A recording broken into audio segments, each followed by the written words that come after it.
दोस्तों नमस्कार।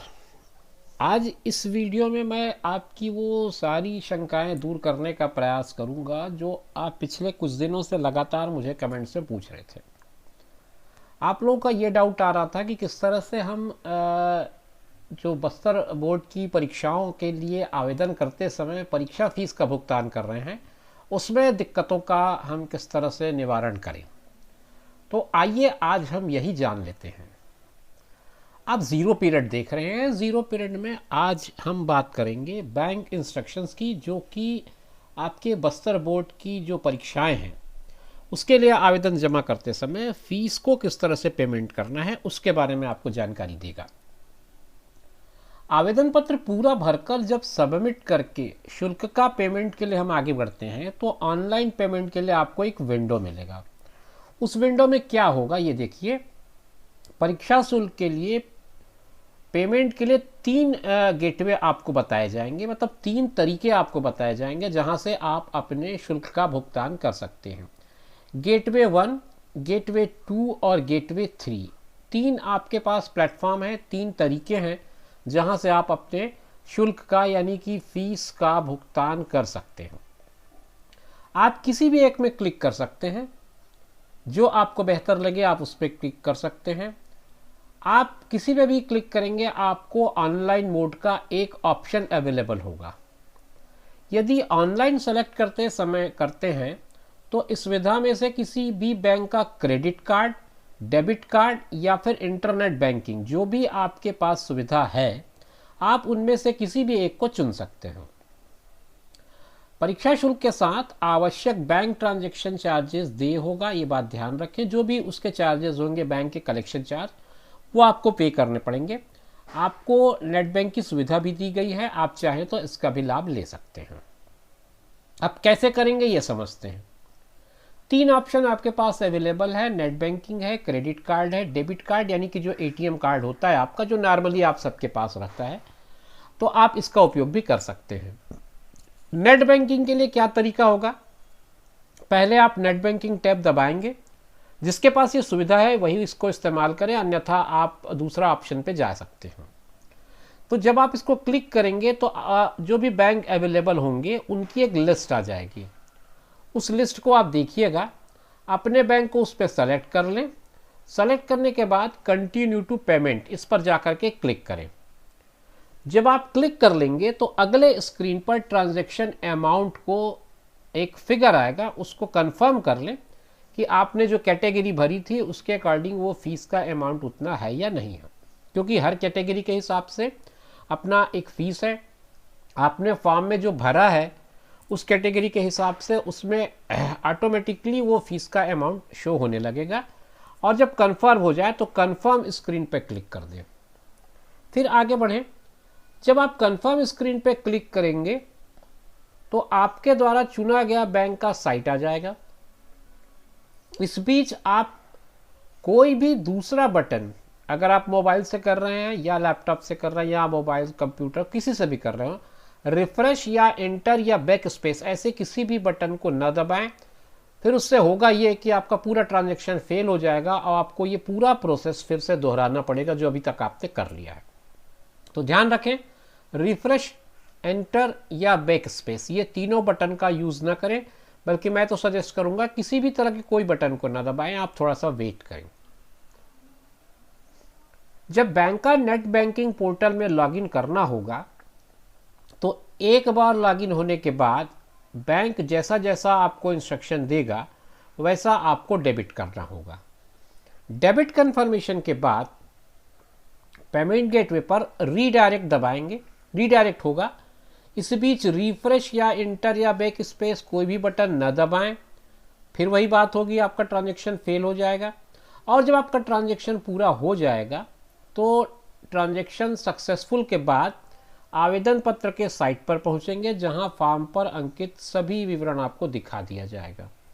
और जो दिखाया जाएगा वो सारे कंफर्म कर लीजिएगा आप एक बार, और जब कंफर्म हो जाए तब आप उसका प्रिंट ले लें।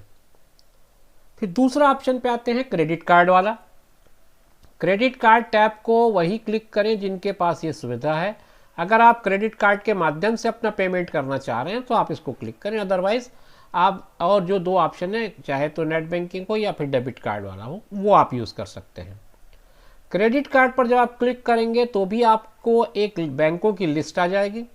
जिस बैंक का क्रेडिट कार्ड है उसको आप सेलेक्ट कर लें और कंटिन्यू टू पेमेंट पर क्लिक करें। जब ऐसा करेंगे तो एक अमाउंट की लिस्ट आएगी आपके कैटेगरी के हिसाब से, उसको कंफर्म करें, फिर क्लिक करें। जब आप क्लिक कर लेंगे तो ध्यान वही रखें, रिफ्रेश, इंटर, बैक स्पेस ऐसे कोई बटन को न दबाएं। क्रेडिट कार्ड ट्रांजैक्शन को प्रोसेस करने के लिए कुछ जानकारियां हैं जो आपको पता होनी चाहिए, ताकि आप ये काम करने जब बैठें तो कोई दिक्कत ना हो और आपका काम फटाफट होते जाए। सबसे पहले तो आपको आपका कार्ड नंबर पता होना चाहिए, ना हो तो आप कार्ड से देख करके कागज़ पे लिख के रख लें। फिर हर कार्ड अपना एक अलग नाम से इशू किया जाता है। हो सकता है आप अपने भाई बहन, पिताजी या किसी और का कार्ड यूज़ कर रहे हो, तो वो कार्ड किसके नाम पे है वो कार्ड होल्डर का नाम लिख के रख लें। हर कार्ड में एक्सपायरी डेट लिखी होती है, तो वो डेट देख लें। ज़्यादातर महीने में लिखा रहता है, जैसे 12/2022, 10/2024 इस तरह का, तो वो आप नोट करके रख लें। फिर सबसे इंपॉर्टेंट होता है CVV या CVV23। ये 3 डिजिट का एक नंबर होता है, 3 अंकों का एक नंबर होता है, 3 अंकों का होगा, ये ध्यान रखें। इस नंबर को नोट करके रख लें, क्योंकि ये कार्ड के पीछे लिखा होता है और जब आप क्रेडिट कार्ड ट्रांजेक्शन करेंगे तो उसमें इसको एंटर करना पड़ेगा। ये आपको डिस्प्ले कर दिया है। ये है आपके CVV नंबर 345, ये 3 डिजिट का होता है और आपके कार्ड में पीछे लिखा रहता है। E है 3D secure password verified bye visa master, और F है OTP optional, depends on the card issuing bank.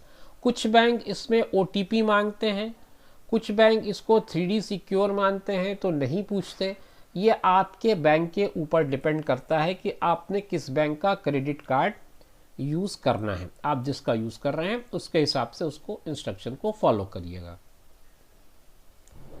Card capture page में उपरोक्त जानकारी भरकर नेक्स्ट पर चले जाएं और जारी करने वाले बैंक के वेबसाइट पर आप रीडायरेक्ट होंगे।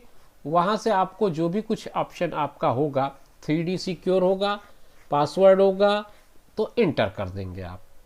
एंटर करने के बाद आप आगे चले जाइए, पासवर्ड इंटर करके सबमिट कर दीजिएगा, ट्रांजैक्शन आपका पूरा हो जाएगा। जब ट्रांजैक्शन पूरा हो जाएगा तो बैंक पेज से पेमेंट गेटवे पर रीडायरेक्ट होंगे। कोई भी रिफ्रेश, इंटर, बैक स्पेस नहीं दबाना है। सक्सेसफुल ट्रांजैक्शन हो जाएगा और फॉर्म पर सारी अंकित जानकारियां आ जाएंगी। आप प्रिंट ले लें यहाँ से। ये तरीका होगा आपके दूसरे ऑप्शन में। तीसरा ऑप्शन जो सबसे आसान है और जो सबके पास मोस्टली अवेलेबल है वो है डेबिट कार्ड। डेबिट कार्ड मतलब ATM कार्ड जो सामान्य सबके पास होता है। उसमें आप डेबिट कार्ड टैब को क्लिक करें। क्लिक करने के बाद बैंकों की लिस्ट आएगी, आप लिस्ट में से अपने बैंक सेलेक्ट कर लें, कंटिन्यू करें। कंटिन्यू करके फिर अगले स्क्रीन पे जाएं, ट्रांजैक्शन अमाउंट देख लें, चेक करें, कंफर्म करें, आगे बढ़ें। आगे बढ़ने के बाद फिर से आपको बैंक की साइट पे ले जाएगा। आप कोई भी दूसरा काम इस दौरान ना करें, जैसा मैंने पहले बताया है। फिर आप यहाँ पर भी वही सारी चीज़ें नोट करके रख लें, कार्ड नंबर, कार्ड होल्डर का नाम, एक्सपायरी डेट और CVV। ये 4 चीज़ें आप नोट करके रख लें। और CVV इसमें कैसा होगा वो भी आपको मैं दिखा दूँ। ये 345 जैसा मैंने बताया था, ठीक उसी तरह से दिखेगा आपको। ये सब कर लेने के बाद आपको जैसा होगा, जैसे 3D सिक्योर होगा या OTP होगा, तो वो आपको उसके हिसाब से इंस्ट्रक्शंस देते चले जाएगा। सब कुछ कर लेने के बाद जब ट्रांजैक्शन सक्सेसफुल हो जाए तो आप एक बार मिला लें, और किसी भी तरह की कोई शंका हो तो आप एक बार बैंक से फ़ोन करके समझ लें कि और कोई दिक्कत का समाधान कैसे कर रहे हैं। अन्यथा ये सारा मेथड जो है अगर आप फॉलो करते हैं तो आपके पेमेंट में, सबमिशन में कोई दिक्कत नहीं आएगी। आप आराम से अपना पेमेंट सबमिट कर पाएंगे। तो उम्मीद करता हूँ इस वीडियो को देखने के बाद आपको ऑनलाइन पेमेंट में जो फीस का पेमेंट का दिक्कत आ रहा था वो अब नहीं आएगा। तो ये एक छोटी सी जानकारी लेकर के मैं आया था आपके पास। उम्मीद करता हूँ आपको ये बातें समझ में आ गई होंगे। मिलेंगे फिर एक नए वीडियो में नई जानकारी के साथ। तब तक मुझे दीजिए इजाज़त। अपना ख्याल रखिए और उनका ख्याल रखिए जो आपका ख्याल रखते हैं। धन्यवाद।